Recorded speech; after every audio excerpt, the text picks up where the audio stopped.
Bonjour chers élèves, j'espère que vous allez bien, j'espère aussi que vous êtes en bonne santé et que malgré les circonstances, vous continuez toujours à poursuivre vos études.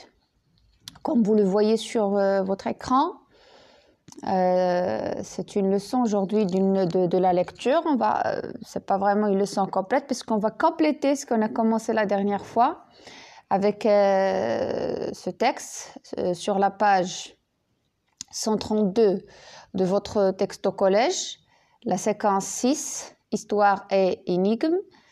Donc, et on a déjà commencé l'étude de ce texte, Un homme ruiné, d'accord, de Maurice Leblanc, et dont l'objectif est comprendre la mise en place d'une énigme.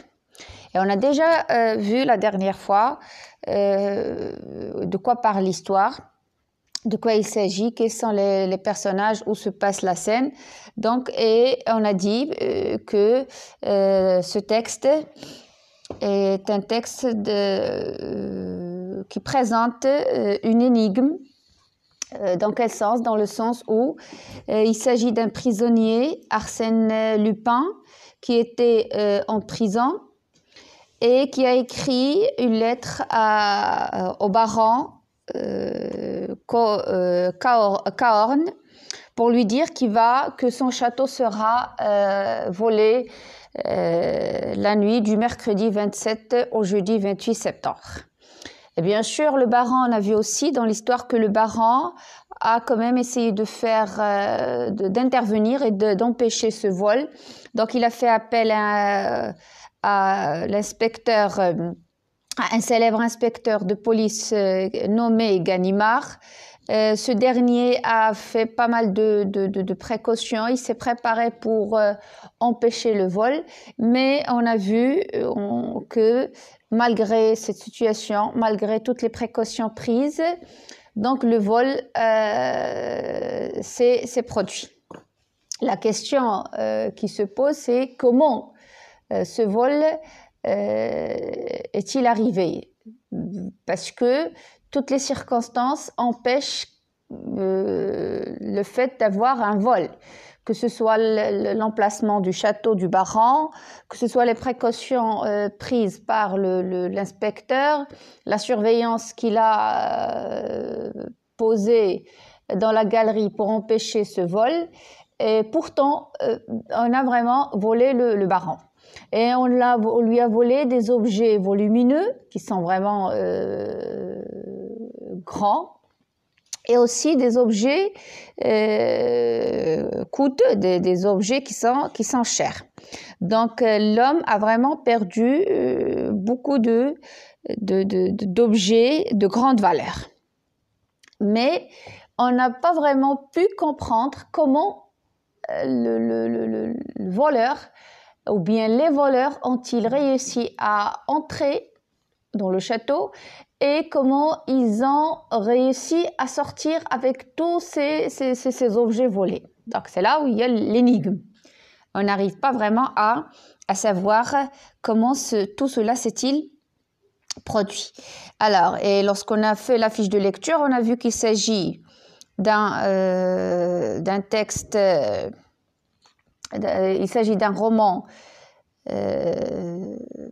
policier. Et on a vu que les personnages sont le baron, l'inspecteur, les deux surveillants et le célèbre cambrioleur Arsène Lupin. Le texte est tiré de Arsène Lupin en prison. Et on a dit que ce texte c'est la première partie, c'est une seule partie de ce texte, mais on va voir d'autres parties qui se trouvent sur votre manuel. Et lorsqu'on a traité les questions la dernière fois, on a répondu à la question 1, 2, 3 et 4. Et on s'est arrêté dans la question 5. D'accord? Donc, on s'est arrêté dans la question 5. Donc, on a déjà répondu à 1, 2, 3, 4 et 5 pour comprendre un petit peu l'histoire. Et on a bien compris quand même de quoi il s'agit. On a compris l'histoire, on a relevé les indications, on a relevé le temps, on a relevé le lieu et les circonstances du vol. Et le lieu, c'était le château. Et on a vu que c'est un château qui est entouré de douves et perché sur un pic vertigineux. Et c'est une position qui rend le château inaccessible aux voleurs, ou bien difficilement accessible aux voleurs. On a vu aussi que le vol s'est fait ou bien s'est produit la nuit entre le mercredi 27 et le jeudi 28, donc c'est pendant la nuit. Et maintenant, on est arrivé à la question 5. D'accord? On est arrivé à la question 5. Où sont placés les agents du Ganimard et quel est leur rôle? D'accord? Bien sûr, les agents de Ganimard sont placés dans la galerie centrale. Si vous vous rappelez très bien, lorsqu'on a vu l'histoire, on a dit que le célèbre inspecteur a placé 2 surveillants et 2 agents pour surveiller la galerie centrale. Donc, ils doivent la surveiller. Ils doivent surveiller. Ils sont dans la galerie centrale pour surveiller les lieux et appeler l'inspecteur dès qu'il remarque quelque chose d'anormal, d'accord? Si on revient au texte dans la ligne 7 et 8, donc l'inspecteur les a déjà, donc il a dit, qu'est-ce qu'il a dit? Donc il a dit dans la ligne, à la moindre alerte, ouvrez les fenêtres de la cour et appelez-moi, d'accord? Vous voyez, donc pas de bêtises, hein? On n'est pas ici pour dormir. Vous voyez, donc la ligne, c'est la ligne 7. À la moindre alerte, ouvrez les fenêtres de la cour et appelez-moi. Attention aussi du côté de l'eau. 10 mètres de falaise droite, des diables de leur calibre, ça ne les effraie pas. Donc, lorsqu'il a placé les agents, ils sont placés dans la galerie centrale. Et quel est leur rôle? Leur rôle, c'est de surveiller surveiller les lieux et d'appeler l'inspecteur dès qu'il remarque quelque chose d'anormal. Voilà. Donc, ça, c'est la première question. La première partie de la question 5, c'est A. Où sont placés les agents de Ganimard et quel est leur rôle? Maintenant, B. B, dans quelle attitude sont-ils au matin? D'après vous, pourquoi? D'accord? Donc, dans quelle attitude sont-ils au matin? Là, ici, ce sont les agents. Alors, les agents placés par Ganimard, le matin, quand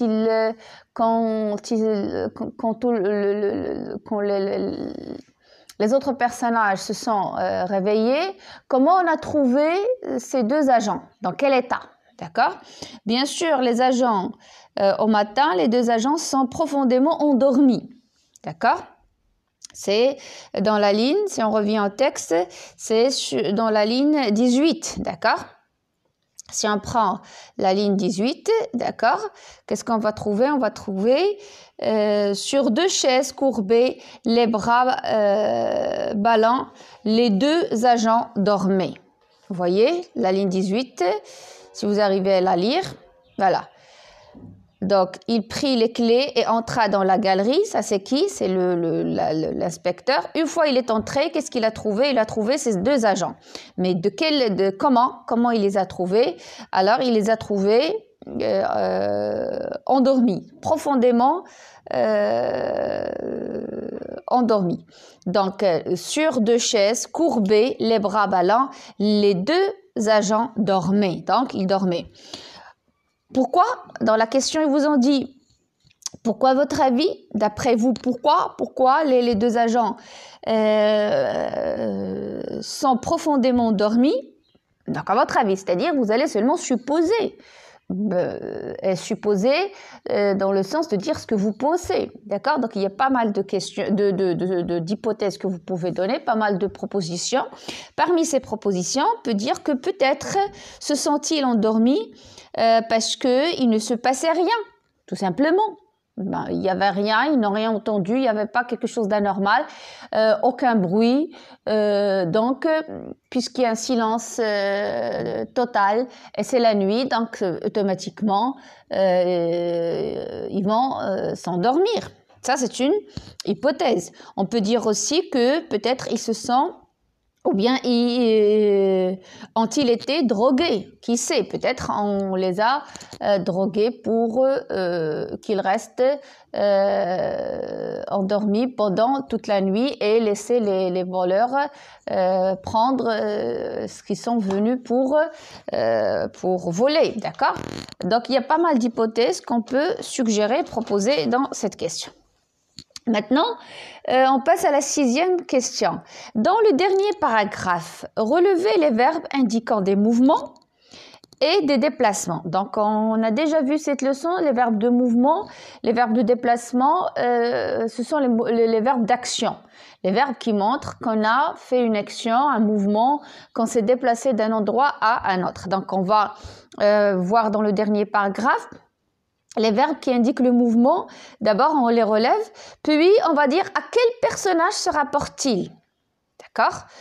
Et puis, que nous apprennent-ils? Donc, ces verbes de mouvement, d'abord, on va les relever, puis on va dire qui est le personnage qui a fait ces mouvements, ces déplacements, et à la fin, on va sortir par une conclusion sur ces verbes. Qu'est-ce qu'ils nous apprennent? D'accord? Donc, on commence d'abord par la première étape de l'exercice, c'est relever les verbes de mouvement dans le dernier paragraphe, d'accord? Si vous prenez le dernier paragraphe, donc on va trouver qu'il y a plusieurs verbes qui indiquent des mouvements et des déplacements. Par exemple, dans la ligne 25, d'accord, on a courir.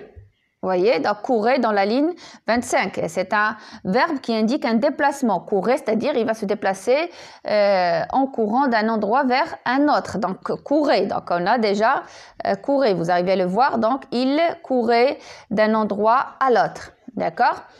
Puis on a un autre verbe dans la ligne 28. On passe à la ligne 28, d'accord? Donc, on a un verbe, le verbe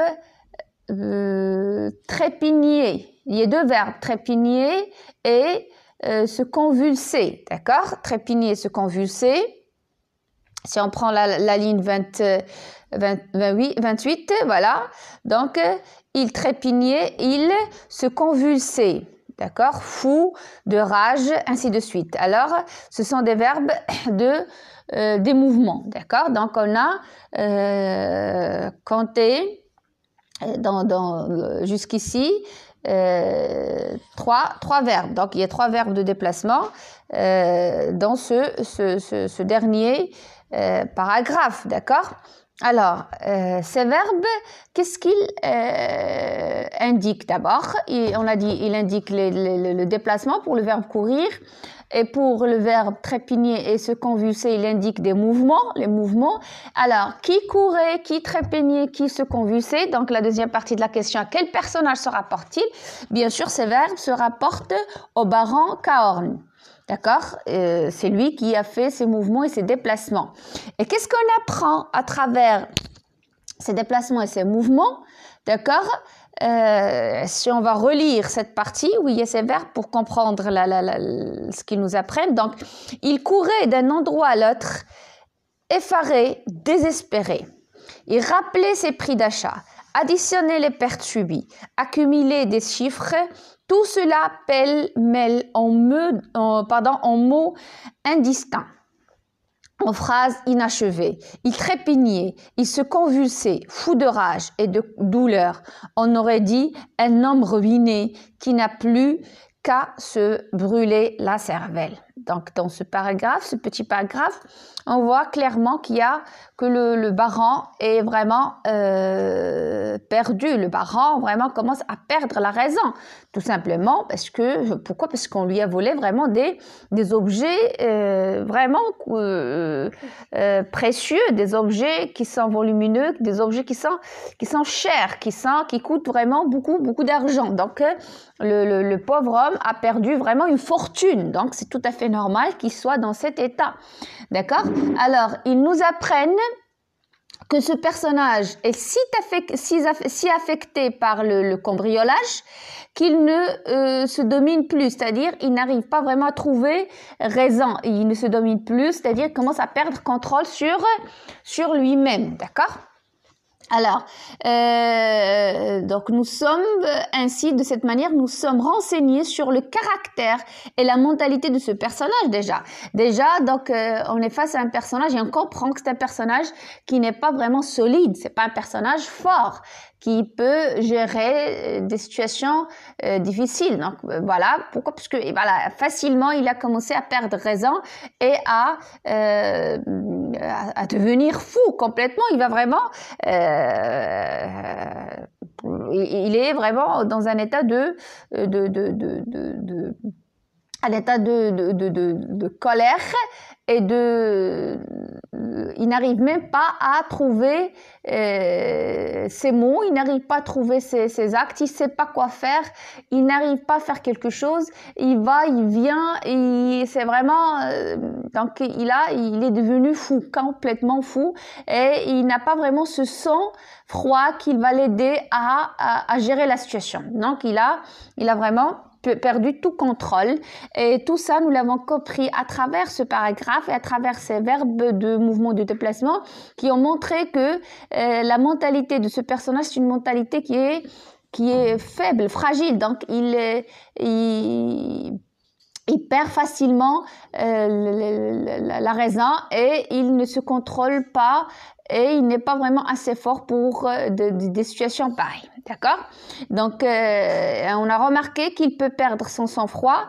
Il n'est pas intéressé dans la vie que parce qu'il possède, vous voyez? Donc, c'est-à-dire, il n'a pas vraiment sa raison de vivre, c'est sa fortune, c'est ce qu'il possède, ce qu'il a. Mais, bien sûr, il a perdu raison tout simplement parce qu'il a donné sa valeur de vivre dépend de ce qu'il possède, donc il n'a pas une autre valeur dans la vie. Donc c'est ça la valeur qu'il a, tout simplement, c'est sa fortune. Donc une fois il a perdu sa fortune, donc automatiquement il a perdu sa raison. Voilà. Maintenant on passe à B, la question 6, B.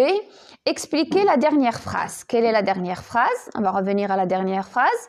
Alors, la dernière phrase, voilà.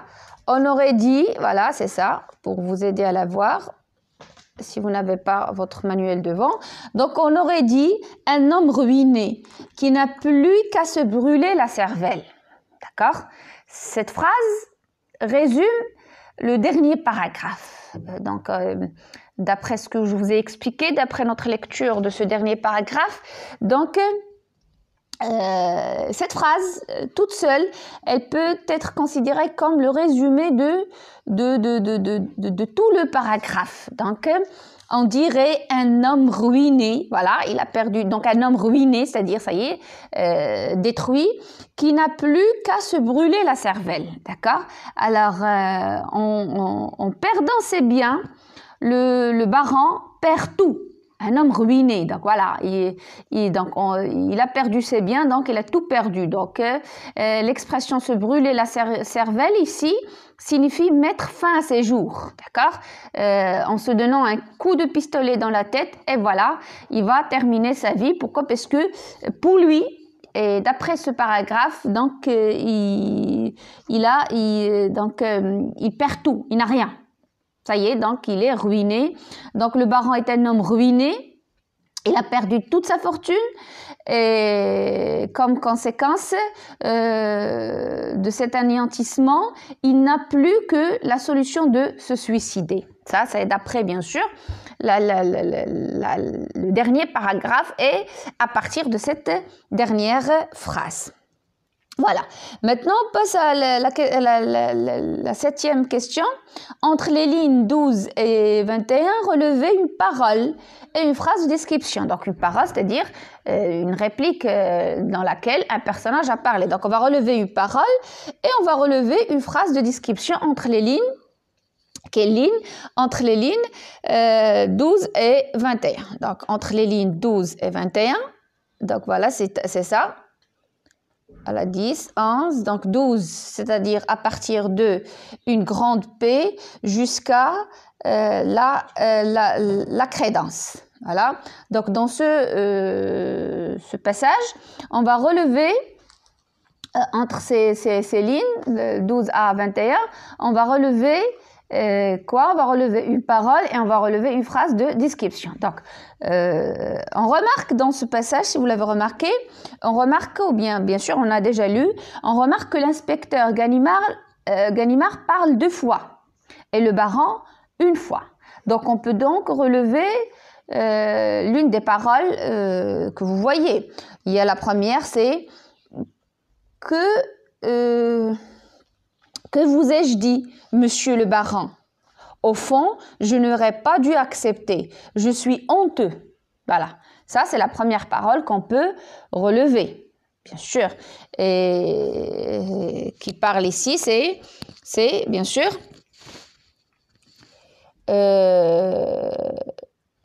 c'est l'inspecteur, pardon, c'est l'inspecteur. Et il y a une autre parole, tonnerre de nom d'un chien, grogna l'inspecteur. Donc, tonnerre de nom d'un chien. Là aussi, c'est une parole qu'on peut relever. C'est l'inspecteur qui parle, d'accord? On a aussi les tableaux, la crédence. Les tableaux, la crédence, donc aussi c'est une parole. Et là, ce sont les paroles de qui? Ce sont les paroles du baron. Donc, dans ce passage, on a trois prises de parole, de la part de l'inspecteur et une du baron. Donc, il suffit de relever une pour répondre à la question. Alors, pour la description, on peut prendre la phrase de description qui porte sur les agents, d'accord, dans la ligne 18. C'est bon? Voilà, sur 2 chaises, les bras ballants, les 2 agents dormaient. Vous voyez, dans cette phrase, qu'est-ce qu'on fait dans cette phrase? On fait une description. Donc, on a décrit. Donc, il suffit de prendre cette phrase et c'est surtout le début de la phrase qui est descriptif. D'accord? Sur 2 chaises courbées, les bras ballants. D'accord. Voilà. Maintenant, on passe à la question suivante. C'est la question B. Donc, c'est toujours la question 7, mais maintenant, on va passer à la deuxième partie de la question, c'est B. Pourquoi le narrateur place-t-il cette description et rapporte-t-il cette parole ici au lieu de relever ou bien de révéler le vol tout de suite? D'accord? Donc, le narrateur, il aurait dû, par exemple, dans ce passage, au lieu de prendre la peine d'intégrer ces paroles, cette phrase de description dans ce passage, il aurait pu vraiment directement annoncer et révéler le vol. À votre avis, pourquoi le narrateur n'a pas fait ça? D'accord? Pourquoi il a placé cette description? Il a rapporté ces paroles. Pour quelle raison? Alors, c'est tout simplement, le narrateur place ses descriptions et rapporte ces paroles pour prolonger l'atmosphère de calme, d'accord? Donc pour montrer que les agents dorment. Donc, ainsi, la découverte du vol est plus brutale, plus inattendue, plus choquante.